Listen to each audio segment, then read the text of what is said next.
a month after Hamas' surprise attack. Little is known about the weapons the United States provided to Israel. While Biden administration published a 3-page detailed list of weapons provided Ukraine, down to exact number of bullets, information disclosed about weapons sent Israel could fit into a single sentence. National Security Council spokesman John Kirby acknowledged the secrecy at an October 23 press briefing, saying U.S. security assistance was on an almost daily basis, adding, "We're careful not to give numbers or go into too much detail on this. What they get is, of course, for their own operational security purposes. The idea that providing further information would in any way harm the Israeli military's operational security is a cover story. The claim that transparency would compromise Israel's operational security is misleading," experts said. According to The Intercept, Quincy, an expert on arms sales at the Institute for Responsible Government, told The Intercept, "I think deliberate lack of transparency about what weapons the U.S. provides Israel on a day-to-day basis is tied larger administration policy of underestimating extent which Israel will use these weapons commit war crimes and kill civilians in Gaza."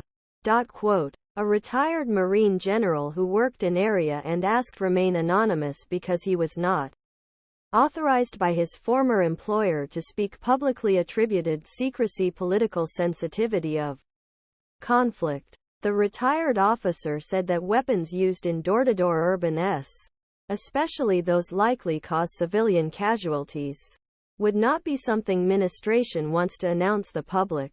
The flare-up of violence between Israel and Hamas in the Gaza Strip in recent years has often led to Israeli air wars, with limited numbers of Israeli troops entering the besieged coastal area.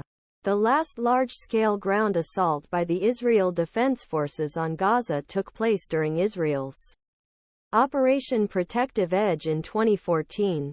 While Israeli troops remained in Gaza for less than a month during the 2014 invasion, Israel's defense minister recently told reporters that the war would last at least a few months.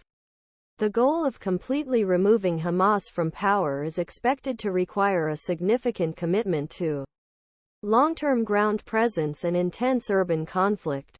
According to the New Yorker report, Israeli officials told their American counterparts that the war could last 10 years. The Biden administration is reportedly concerned that Israel's military goals will not be achieved. Israel will assume overall security responsibility for an indefinite period of time. Because we have seen what happens when we don't have that responsibility, Prime Minister Benjamin Netanyahu told ABC News on Monday. A politically sensitive issue, Hamas' attack on Israel on October 7 resulted in a series of weapons aid from the United States. Although the Biden administration initially refused to identify any specific weapons systems, it has slowly begun to acknowledge